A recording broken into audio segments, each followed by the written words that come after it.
So hello guys, welcome back to my channel Eco Teacher. Here we will read English newspaper with Hindi explanation. So let's get start. तो आज हम जो पढ़ेंगे वो रतन टाटा के बारे में पढ़ेंगे। रतन टाटा ऐसे व्यक्ति थे जो दुनिया में बहुत ही चुनिंदे लोग होते हैं, ऐसे लोग जो बहुत ही ज़्यादा काइंड, हम्बल्ड और बहुत ही ज़्यादा लवेबल होते हैं। ठीक है, तो इनके जो डेथ न्यूज़ पर जो है पूरा संसार जो क्या है बहुत ही ज़्यादा मोर्नफुल है, बहुत ज़्यादा दुख प्रकट कर रहा है। ठीक है, इनका जो जन्म था 28 दिसंबर 1937 में हुआ और इनकी मृत्यु जो है 9 अक्टूबर 2024 को हुई और ये न्यूज़ हमको रात में ही पता चली। ठीक है, तो वो क्या बताया जा रहा है टाइटल में, फेयरवेल भारत से रतन। ठीक है, तो फेयरवेल का मतलब होता है विदाई, तो विदाई भारत रतन टाटा को। ठीक है, तो चलो अब इसे अच्छे से समझते हैं और जानते हैं इनके बारे में।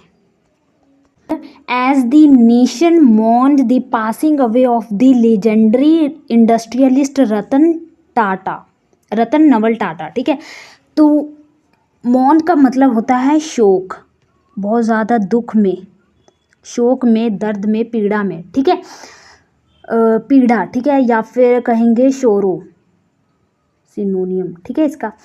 और पासिंग अवे का मतलब मृत्यु, डेथ। ठीक है, दूर होना किसी का। ठीक है, लेजेंडरी का मतलब होता है दिगंज, माहर। दिगंज इंडस्ट्रियलिस्ट मीन्स उद्योगपति। ठीक है, तो रतन नवल टाटा जो क्या थे, बहुत ही ज़्यादा दिगंज उद्योगपति थे। उनकी मृत्यु पर जो पूरा नेशन है वो क्या है, मौन है, शोक में है, दुख में है। ठीक है, hundreds and thousands of Mumbaikars on Thursday bade an emotional goodbye to the former chairman emeritus of Tata Son। ठीक है, तो उनकी मृत्यु के होने के कारण, ठीक है, कारण जो पूरा मुंबई कर मीन जो पूरे मुंबई के जो लोग हैं उन्होंने क्या किया, सैकड़ों हज़ारों जो मुंबईकर्स हैं ऑन थर्सडे को क्या किया, बेड किया, उनको अलविदा कहा। An emotion goodbye, emotions mean feelings. ठीक है, तो बहुत ही ज़्यादा दुख भरा जो है उनको भावुक कह सकते हैं, इमोशन, भावुक जो गुड बाय उनको कहा। टू दी फॉर्मर मीन्स पूर्व जो चेयरमैन एमिराइटस ऑफ टाटा सन के जो क्या थे, चेयरमैन थे पूर्व, उनके मृत्यु पर सैकड़ों हज़ारों मुंबईकर्स ने थर्सडे को इमोशनल गुड बाय कहा। ठीक है, as his mortal remains wrapped in national tricolors were taken on a 12-kilometer final journey from the National Center for the Performing Arts to Worli Crematorium for his last rites। ठीक है, तो क्या कह रहे हैं कि जो उनकी जो रिमेन्स मीन जो उनकी बॉडी थी, डेड बॉडी जो है, उसको रैप किया गया। रैप का मतलब लपेटना। ठीक है, ठीक है, उसको लपेटा गया किसमें, तिरंगे में, राष्ट्र के तिरंगे में। वर टेकन, और उसको लेकर जाया गया 12 किलोमीटर दूर, फाइनल जर्नी, उनकी जो आखिरी अंतिम जो यात्रा थी। ठीक है, कहाँ से कहाँ तक, from national centre for the performing arts से लेकर टू वर्ली क्रीमेटोरियम। क्रीमेटोरियम का मतलब होता है शमशान घाट। ठीक है, शान घाट। ठीक है, जहाँ पे बॉडी को क्या किया जाता है, बर्न किया जाता है। ठीक है, तो अंतिम संस्कार के लिए उनको वर्ली लेकर जाया गया। NCPA से लेकर उनको 12 किलोमीटर जो अंतिम यात्रा जो है उनको NCPA से लेकर वॉली तक, वॉली के शमशान घाट तक लेकर जाया गया। किस लिए? For his last rites. Rights means जो भी रस्म थे उनको, अंतिम संस्कार के जो भी राइट्स थे उसको पूरा करने के लिए। ठीक है, तो नेक्स्ट क्या है? आफ्टर सोलम प्रेयर्स, सोलम का मतलब होता है गंभीर, डीप। ठीक है, तो deep prayers and rituals, rituals means अनुष्ठान, अनुष्ठान। ठीक है, अनुष्ठान परफॉर्म्ड, उसको पूरा करने के बाद, एज पर दी पर्सी ट्रेडिशन, तो जो भी पारसी ट्रेडिशन के अनुसार, एज पर उसके अनुसार, कहाँ पे? At a brief ceremony, brief means short, short समारोह में, सेरेमनी मीन्स समारोह। ठीक है, तो एक ब्रीफ समारोह में पर्सी ट्रेडिशन के अनुसार गंभीर प्रार्थना और अनुष्ठान को परफॉर्म करने के बाद Ratan Tata's body was consigned to a combustion chamber at the Worli electric crematorium. तो उसके बाद जो रतन टाटा की जो बॉडी है उसको कंसाइंड किया गया। कंसाइंड का मतलब होता है भेजना, सेंड करना। ठीक है, तो भेजा गया कहाँ पे? किस लिए? To कम्बूशन chamber. कॉम्बूशन का मतलब होता है दहन कक्ष, चैम्बर मीन्स कक्ष, दहन, दहन कक्ष। ठीक है, दहन कक्ष में भेजा गया, को भेजा गया कहाँ पे? एट वर्ली, वर्ली में। ठीक है, इलेक्ट्रिक, वर्ली में इलेक्ट्रिक क्रीमेटोरियम, क्रीमेटोरियम मीन्स मैंने बताया था शमशान घाट। ठीक है, विद्युत शमशान घाट, वर्ली के विद्युत शमशान घाट में उनके जो दहन कक्ष में उनको कंसाइंड किया गया, उनकी बॉडी को। Amid full state honours. ठीक है, अमिड, अमिड मीन्स बीच में। ठीक है, किसके बीच? फुल स्टेट ऑनर्स, पूरा जो स्टेट था वो क्या था? ऑनर से भरा हुआ था, सम्मान, सम्मान, रिस्पेक्ट। ठीक है, and a gun salute, gun salute means सलामी के साथ, accorded by the Maharashtra government.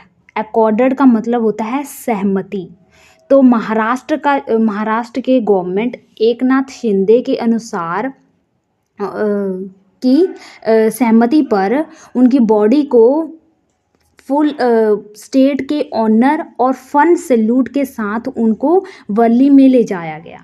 ठीक है, next, the funeral held at an electric crematorium reflected the changing traditions in the Parsi community members living in Mumbai, who in the past would make it a point to consign the remains of their loved ones to the Tower of Silence or Dungarwadi at Malabar Hill in South Mumbai।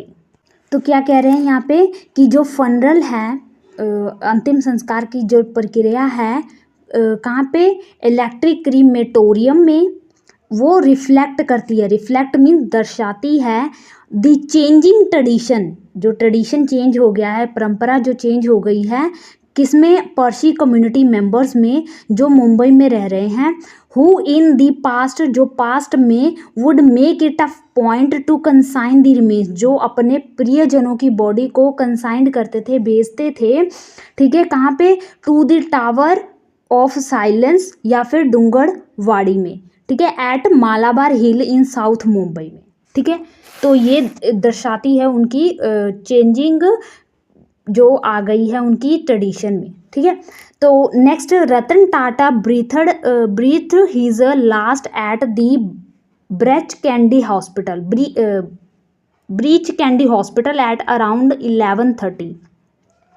तो रतन टाटा ने अपनी आखिरी सांसें जो हैं, breathe means सांस, जो आखिरी सांस जो है अपनी, लास्ट जो ब्रीथ है वो ब्रीच कैंडी हॉस्पिटल में लगभग 11:30 पर जो है उन्होंने ब्रीथ, अपनी अंतिम सांसें ली।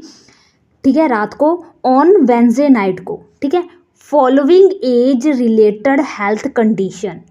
तो उनकी जो एज, उम्र से संबंधित जो हेल्थ कंडीशन थी, शारीरिक परिस्थितियां थी, after a week of media speculation about his worsening medical condition.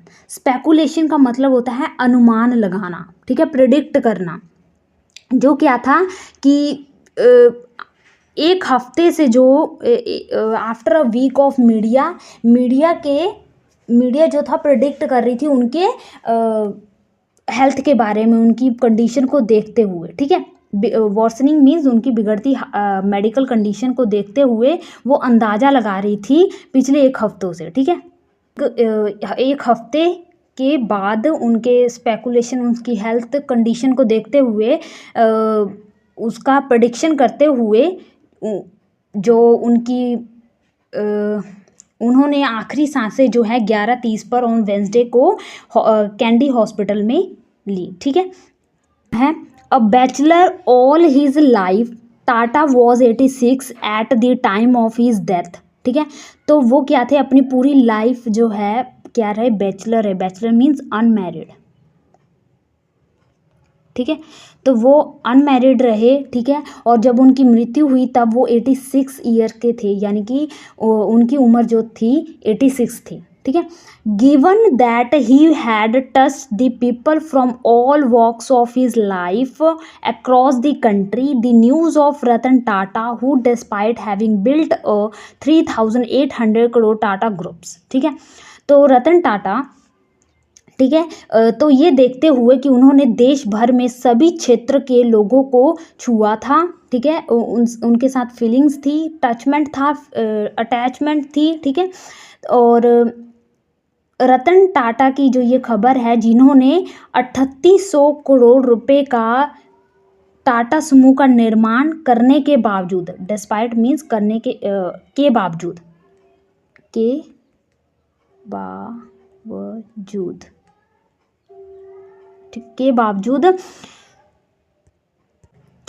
ठीक है। तो रतन टाटा की जो ये खबर, जिन्होंने 3800 करोड़ रुपए का जो टाटा ग्रुप्स का निर्माण करने के बावजूद, businessman empire remained a humble man till the last day, ठीक है। हम्बल मीन्स विनम्र, बहुत ज़्यादा काइंड, ठीक है। हम्बल थे वो, बहुत ज़्यादा काइंड थे, घमंड नहीं था उनमें घमंड नहीं था, प्राउड नहीं था, ठीक है। तो वो क्या थे, 3800 करोड़ रुपए का बिजनेस जो उनका एम्पायर खड़ा किया हुआ था, उसके बावजूद भी वो बहुत ज़्यादा हम्बल थे, बहुत ज़्यादा एरोगेंट नहीं थे, ठीक है। टिल द लास्ट डे, अपनी अंतिम दिन में भी, ठीक है। Plunged the nation into a state of morning, ठीक है। तो प्लंग्ड का मतलब होता है कि डुबो देना, ठीक है। तो उन्होंने उनका जो ये न्यूज़, डेथ वाली जो न्यूज़ है, इसने क्या किया, पूरे स्टेट को दुख में जो है डुबो दिया। With people grieving his demise का मतलब होता है डेथ, ठीक है, डेथ। और ग्रीविंग का मतलब होता है शोरो, ठीक है, ठीक है। तो उनकी डेथ ने, ठीक है, पीपल को बहुत ज़्यादा दुखी किया, उनको बहुत ज़्यादा दर्द हुआ पीपल को। And speaking in glorious terms about his contributions to Indian industry and also nation building, ठीक है। तो speaking in the glorious terms about his contribution, तो यहाँ पे कह रहे हैं कि जो विद पीपल के शोक के साथ, पीपल के दुख के साथ, उनकी डिमाइस पर, उनके डेथ पर, और जो स्पीकिंग इन ग्लोरियस, और वो बात कर रहे थे उनके ग्लोरियस टर्म के बारे में, यानी कि उनके एक अच्छे काल के समय के बारे में अबाउट हीज कंट्रीब्यूशन, कि उनका क्या कंट्रीब्यूशन था टू इंडियन इंडस्ट्री में उनका क्या योगदान था, और ऑल्सो नेशन बिल्डिंग, और राष्ट्र निर्माण में उनकी क्या भूमिका थी, इसके बारे में बात कर रहे थे, उनके ग्लोरियस टाइम को याद कर रहे थे। ठीक है, next while thousands of people turned out at the NCPA to pay their homage to the legendary industrialist। ठीक है, तो टर्न आउट का मतलब होता है प्रेजेंट होना, उपस्थित होना। ठीक है, और होमेज का मतलब होता है श्रद्धांजलि देना। ठीक है, श्रद्धांजलि देने के लिए किसको? लेजेंडरी दिग्गज उद्योगपति रतन टाटा को। ठीक है, तो वहीं थाउजेंड्स ऑफ पीपल, वाइल, जबकि थाउजेंड्स ऑफ पीपल जो थे वहाँ पे उपस्थित थे एनसीपीए में, किस लिए? श्रद्धांजलि देने के लिए रतन टाटा को। More than a couple of lakh of people had either lined up along the 12 kilometer funeral procession route from the NCPA to Worli crematorium or paid adieu from atop the buildings located along the route। route means रास्ता। ठीक है, और edu का मतलब होता है विदाई। ठीक है, विदाई। ठीक है, और प्रोसेशन का मतलब होता है जुलूस। ठीक है, या फिर कह सकते हैं मार्च या परेड। ठीक है, तो कह रहे हैं कि वहीं 2 लाख से भी अधिक, more than couple of lakh, 2 lakh से भी अधिक पीपल जो थे एनसीपीए से वर्ली शमशान घाट तक 12 किलोमीटर लंबे अंतिम संस्कार जुलूस मार्ग पर कतार में खड़े थे, या फिर वो क्या थे? जो बिल्डिंग्स थी और या मार्ग के किनारे जो स्थित भवनें थी उनके छतों पर खड़े होकर अंतिम विदाई दे रहे थे। ठीक है, नेक्स्ट क्या है? Hours before his funeral. ठीक है, तो घंटों पहले उनके फनरल से पहले, उनके अंतिम संस्कार से पहले, the Maharashtra cabinet adopt a resolution at the special meeting. ठीक है, तो उनके फनरल से पहले जो महाराष्ट्र के कैबिनेट हैं उन्होंने अडॉप्ट किया। अडॉप्ट का मतलब होता है अपनाना। ठीक है, अपनाया क्या? एक रेजोल्यूशंस मीन्स एक शपथ। ठीक है, रेजोल्यूशन शपथ लिया क्या? एट अ स्पेशल मीटिंग में, एक खास मीटिंग में, recommending to the centre to confer Bharat Ratna. Confer का मतलब होता है गिव, प्रदान करना, देना। ठीक है, और रेकमेंडिंग का मतलब होता है सिफारिश। ठीक है, तो उन्होंने ये सिफारिश की सेंटर से कि वह भारत रत्न जो हैं उनको दिया जाए, रतन टाटा को। कंट्रीज हाईएस्ट सिविलियन अवार्ड, जो भारत रत्न है, ये क्या है? यह देश का हाईएस्ट सिविलियन अवार्ड है। Posthumously to Ratan Tata. Posthumously का मतलब होता है किसी को मरण उपरांत उसको उसके सम्मान में जो है कुछ देना। ठीक है, तो मरण उपरांत जो है उनको भारत रत्न देने का ऐसा उन्होंने सिफारिश की सेंटर से। ठीक है, who was Bairstow with Padma Vibhushan bye the Indian government in 2008। ठीक है, तो ये जो है आपके पेपर में आ सकता है कि उनको पद्म विभूषण अवार्ड से कब सम्मानित किया गया था? 2008 में रतन टाटा को। ठीक है, तो रतन टाटा, जिनको हु मीन्स उनके लिए लगा है, रतन टाटा के लिए, जिनको क्या किया गया? बेस्टो किया। बेस्टो का मतलब भी होता है देना। ठीक है, तो उनको प्रदान किया गया था Padma Vibhushan award by the Indian government द्वारा 2008 में। ठीक है, as a sign of state mourning. ठीक है, तो संकेत, साइन मीन्स संकेत, तो राष्ट्र के शोक के संकेत के रूप में the national tricolour on government office in Maharashtra were flown at half mast on Thursday. Half mast means थोड़ा सा झुकाना, ठीक है। तो उनके मौत पर, ठीक है, उनके डेथ पर दुख को प्रगटाते हुए उसके संकेत के रूप में नेशनल ट्राई कलर यानी कि राष्ट्र तिरंगे को गवर्नमेंट ऑफिस के बाहर जो है महाराष्ट्र में थोड़ा सा उसको नीचे झुकाया गया ऑन थर्सडे को, ठीक है गाइज। तो ये था गाइज न्यूज़। आई होप आपको सारे वर्ड क्लियर हो गए होंगे और आपको ये समझ भी लग गया होगा। अगर आपको मेरा ये एफर्ट अच्छा लगे तो प्लीज़ अपने दोस्तों के साथ शेयर जरूर कीजिएगा और लाइक जरूर कीजिएगा। तो चलो अब हम वोकैबुलरी सीख लेते हैं। तो हमारा यहाँ पे फर्स्ट वर्ड है स्टॉलवार्ट, ठीक है। तो स्टॉलवार्ट क्या है? एक एडजेक्टिव है, विशेषण है। विशेषण क्या होता है? विशेषण जो नाउन प्रनाउन की विशेषता बताए, ठीक है, उसे हम विशेषण कहते हैं। जैसे कि Radha is a good girl, ठीक है। तो गुड क्या है? एक एडजेक्टिव है, ठीक है। तो वैसे ही स्टॉलवार्ट क्या है? एक एडजेक्टिव है और इसका मतलब होता है स्टाउट, STOUT, स्टाउट, या फिर स्टडी, STURDY, स्टडी, या फिर कहेंगे ताकतवर, ठीक है। तो जो पहले क्या करते थे, जो राजे थे ना, एक दूसरे से लड़ाई करते थे। एक राजा दूसरे राजे से युद्ध करता था ताकि उसका जो शासन जो है उसके अंडर जो हो जाए, उसके कंट्रोल में हो जाए, ठीक है। तो वो क्या करते थे? लड़ाई करते थे, युद्ध करते थे। तो किससे करते थे? तलवार से करते थे। इसमें लिखा हुआ है ना तलवार। तो जिसके पास तलवार होती थी वो क्या माना जाता था? ताकतवर माना जाता था, ठीक है। तो स्टॉलवार्ट का मतलब होता है स्टाउट, स्टडी, बहुत ज़्यादा जिद्दी, ताकतवर, ठीक है, पावरफुल, ठीक है, ताकतवर, ठीक है।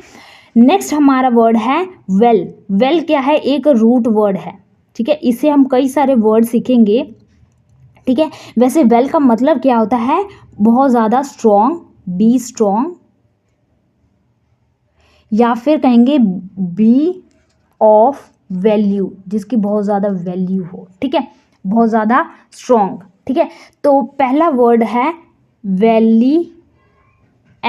वैलिएंट, वैलिएंट का मतलब होता है जो ब्रेव पर्सन होते हैं ना, उनको हम कहते हैं, ठीक है, person. Valiant, valiant, you are valiant person, ठीक है, तुम बहुत ज़्यादा वैलिएंट हो, ठीक है। नेक्स्ट है वैलोरस। वैलोरस, वैलोरस का मतलब होता है, इसका भी मतलब होता है ब्रेव, ताकतवर, ठीक है, या फिर करेज, जिसके पास करेज हो, हिम्मत हो, ठीक है। तो वेल से हमने यहाँ पे दो वर्ड सीखे। वेल वैसे रूट वर्ड होता है जिसका मतलब होता है बी स्ट्रॉन्ग, ताकतवर, ठीक है, करेजियस। तो उससे हमने वैलिएंट सीखा और वैलरस सीखा। वैलिएंट, वैलरस। आई होप आपको ये अच्छा लग रहा होगा। नेक्स्ट है हमारा एल्ट्रूस्ट। इसका मतलब होता है जो बहुत ज़्यादा काइंड होते हैं, परोपकारी, ठीक है। तो जो रतन टाटा थे ये क्या थे? एल्ट्रूस्ट थे, परोपकारी थे, काइंड थे, बहुत ज़्यादा हम्बल थे, ठीक है। तो एल्ट्रूस्ट, परोपकारी, जो किसी पर कोई परोपकार करे, ठीक है, किसी की मदद करे, ठीक है, उसको हम कहते हैं एल्ट्रूस्ट, ठीक है। नेक्स्ट है हमारा डिफंट, FUNCT। डिफंट का मतलब होता है अव्यवस्थित, ठीक है, या फिर कहेंगे जो, तो यहाँ पे मैंने लिख दिया नो लॉन्गर एग्जिस्टिंग और फंक्शनिंग, जो क्या है? अभी एग्जिस्ट नहीं कर रहा है, ठीक है, या फंक्शन अच्छे से नहीं कर रहा है, अव्यवस्थित, डिसऑर्डर, ठीक है, डिफंक्शन। तो इसका देखो इसमें लिखा ही हुआ है डिफंक्शन, ठीक है। तो डिफंक्ट, डिफंक्शन, उसमें क्या है? डिसफंक्शन है, अच्छे से काम नहीं कर रहा है, ठीक है, अव्यवस्थित तरीके से है, ठीक है। तो फंक्शन, उसमें फंक्शन में खराबी है, डिसफंक्शन है, ठीक है। तो नो लॉन्गर एग्जिस्टिंग और फंक्शनिंग, ठीक है। नेक्स्ट हमारा जो वर्ड है वो है laurel. Laurel, LAUREL, laurel, laurel, ठीक है। इसका ये क्या है, एक नाउन है जिसका मतलब होता है ऑनर, ठीक है, ऑनर या एक्कोलेड, एक्कोलेड, एक्कोलेड, ठीक है। तो जो है इसमें बात की गई थी कि उनके सम्मान में, उनके ऑनर में, उनके लॉरेल में, उनके एक्कोलेड में उनको क्या दिया जाए, भारत रत्न पुरस्कार दिया जाए, ठीक है। तो ऑनर, एक्कोलेड, लॉरेल, ठीक है। तो ये थे गाइस वर्ड। आई होप आपको अच्छे लगे होंगे। कुछ वर्ड मैंने आपको यहाँ याद करा दिए, लेकिन कुछ वर्ड जो है आपको अपनी प्रैक्टिस करके आपको खुद करनी पड़ेंगी, ठीक है। तो आई होप आपको ये अच्छा लगा होगा। तो आपके लिए 2 होमवर्क देती हूँ, फिर सेशन को एंड करते हैं। तो यहाँ पे ईडियम है आपके लिए, रीड दी टी लीव्स। इसका मतलब आपको बताना है, ठीक है, कि टी लीव्स को रीड करके आपने कोई, ठीक है। और नेक्स्ट जो है हमारा वर्ड है एक प्रूडेंस। प्रूडेंस क्या होता है, ठीक है। अगर आप प्रूडेंस हैं, ठीक है, तो आप ज़रूर इसका जो मीनिंग है अपने कमेंट बॉक्स में ज़रूर लिखेंगे, ठीक है। तो मिलते हैं नेक्स्ट वीडियो में। Thank you for watching.